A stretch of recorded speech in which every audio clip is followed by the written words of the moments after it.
So I'll get us. So we're going through the 21 Irrefutable Laws of Leadership by John Maxwell. And we're getting towards the end. So there's a ton of videos that I always post on YouTube. So if you ever want to go back and look at some of those are always available. But what we're going to talk about today is the law of buy-in. So it's called the law of buy-in. And what the law of buy-in says is that people, first buy into the leader. Okay. So they, and then the vision. Okay. So it's not the other way around. They don't buy into the vision first and then buy into the leader. It's always the leader first. And then they buy into the vision. Okay. It's always in that order because people have to trust you. They have to know you. And then they will start to buy into your vision. Okay. So that's always, as a leader, you have to remember that, because people will come in and go, I don't understand. Well, I've got this vision. I'm trying to lay it out. And nobody's, going forward with it. What's the issue? And I was like, well, they have to know you, trust you, see that you have the right values, have the right competency, and then they'll buy into the vision. It's always in that order. It's never flipped around. And that's the law of buy-in. Okay. So if you're ever just sitting back as a leader and going, well, how do I get people to buy in? Well, they got to buy into you. Right. Okay. To believe in you. They got to believe in you. If you guys remember the law of the lid, you remember we talked about the law of the lid, that everything rises and falls based upon leadership. Right. Anytime you look at an organization that is either going up, it's because of leadership. And if it's going down, it's because of leadership. Right. It's always the case. You will always see things rise and fall. I remember when I took a bunch of people on this kind of mission trip, and it was just a mess, there. And they said, what do you, what's the solution? Do we do this? Do we do this? Do this? And I said, no, it's one thing. It's leadership. It's just leadership. I said, I know the leader. I've watched them. And the reason why it's going the direction is because of him. And I said, even when I got up there, he's like, I don't want to do this. Right. And I was like, we're going to do it. Right. But, the issue was the leader. So just remember that everything always rises and falls based upon the leader. Okay. Now you say to yourself, well, what are the characteristics that people have when things rise?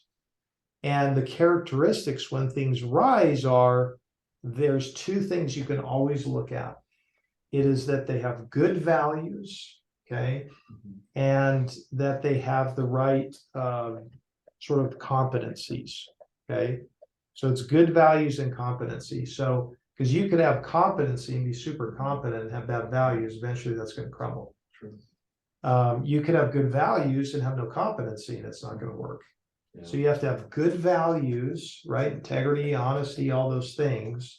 And then you have to have competency. So what do you think I mean when I say competency? What does that word mean? Knowledge and ability to accomplish something. Exactly. The role or whatever the task and all of it. Yeah, the ability to execute and follow through with a level of efficiency to do your job, right? And if you think about those two things, they're saying, well, why would somebody follow me? It's if you're competent in an area they need to be and you have good values. Yeah. That's it, right? So easier said than done, but those are the two things. Always simplistically step back and say, things will go up when you have good values and good competency. They will then fall down if what? You don't have competency and you don't have good values. That's right. Okay. So you can always step back and assess things through the leadership lens based upon those two things always taking place. When you see a culture go south, it's the values, okay? And the competencies start to go south. So if you ever like, what's happening? Somehow, some way, the values started to get compromised, okay? And then the competencies started to deteriorate. It's always the way you can just quickly assess and go, what's going on here, right?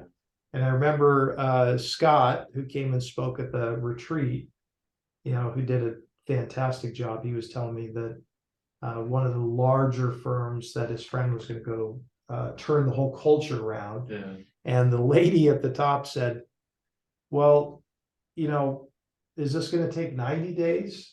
He said, 90 days? He goes, you crazy? She's like, well, what do you mean? And he said, it's going to take 5 years.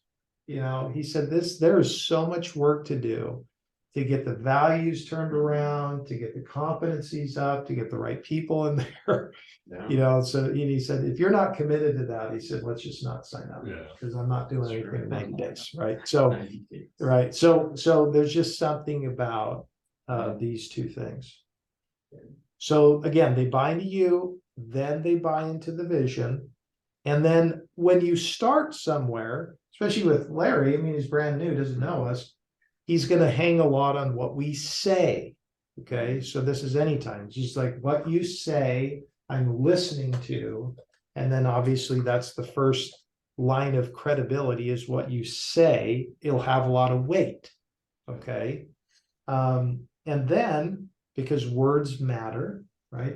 They have a lot of weight to them. You can listen to words and kind of pick up on cues. That's what we do when we're sizing up clients, right? We kind of go, am I hearing a pattern of something that I kind of know that will lead down a path, right?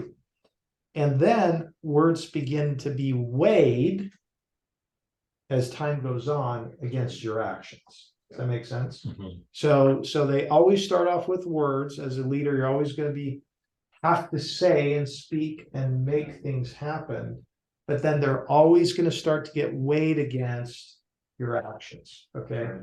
Are those two, remember Patrick said this, that integrity is really the notion of congruence, right? Are your words lining up with your actions? Not perfectly, but permanently, right?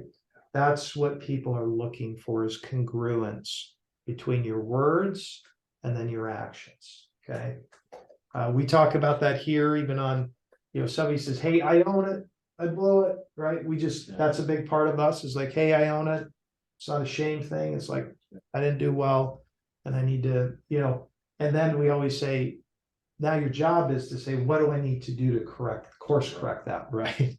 But if you keep going around in the loop and someone just keeps saying, I'm sorry, I'm sorry, I'm sorry, after you're like, I know you're sorry, but are you actually, gonna change? Right. I mean, that's when things it doesn't really matter after about 3 or 4 times. You're like, okay, Yeah. this is a merry-go-round and I'm getting a little nauseous, right?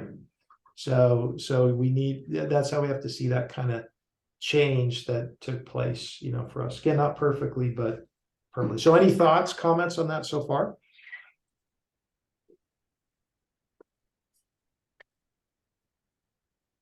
The competency sticks for me because I know I did audit for many years, and when I started at the top and people didn't even know what they were managing and stuff like this, I was like, how can you lead? Well, you don't even know what these people do. So I would always find out by starting at the bottom and finding out how things are done. So and the same thing with the integrity. I think you could say the words, and there's a point where people are watching you, and so you kind of got to live it as well. When you're not showing it, it should reflect in your everyday life. In other words, what are you doing when the lights aren't on, where people are watching? You know what I mean? Your action should show that leadership and stuff. Yeah, Right.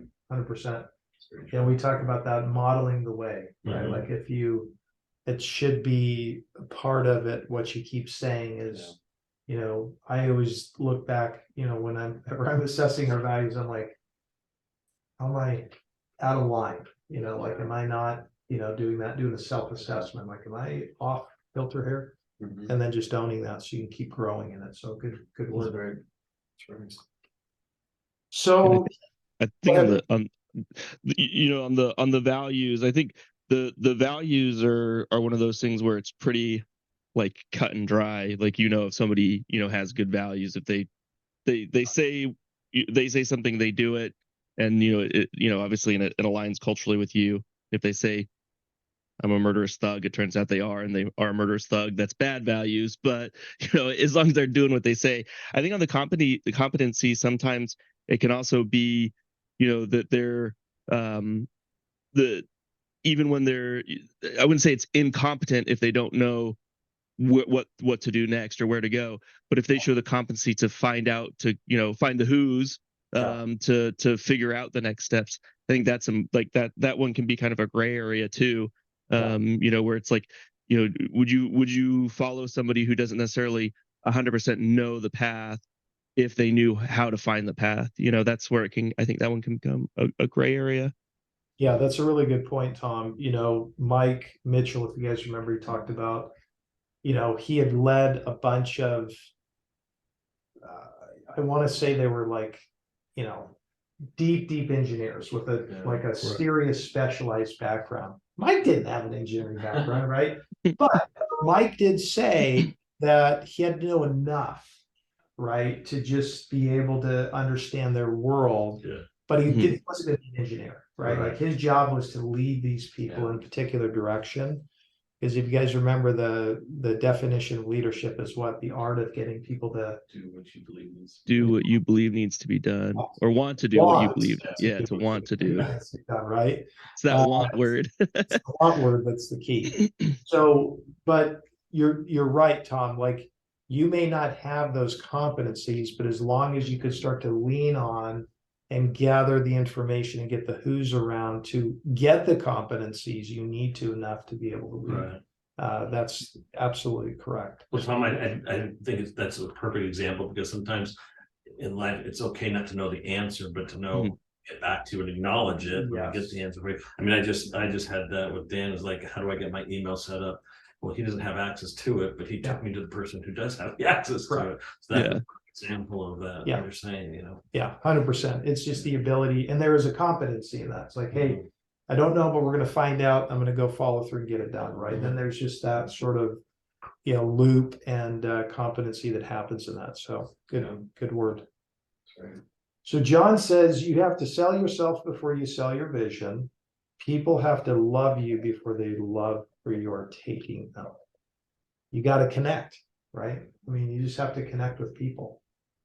John does this every time he'd go speak, right? He'd spend a pretty big chunk of time shaking people's hands, going in the crowd, connecting with the crowd, and developing credibility, even before he got up and spoke, right? Because he knew he had to establish credibility with the people that was his audience, just by connecting with them and getting to know that, like, and he always say, part of his connecting thing was he would look at the crowd and he'd say, my name's John, I'm your friend, right? Like he was trying to help people know, I'm right here with you. I'm not up here and you're down there, right? I'm your friend. And so he would connect with people. That's right. So ultimately, that is, the law of buy-in. So as a leader, that's your big takeaway, is just remember that your job is to get people to connect and buy into you first. Then they're going to start to buy into your visions, always in that order.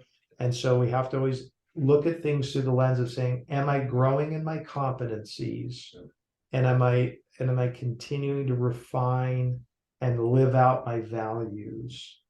And it's both of those things combined, and it's always the combination of the two, of verbally speaking about your values and then also living. Because what happens is we talk about it so much here that what happens, it's a reminder, right? If all of a sudden our values kind of go in the drawer, we forget about them. And then we're not looking at them all the time and talking about them. And then all of a sudden that starts to just sort of get blended in to you as a leader. So does that make sense? Yeah.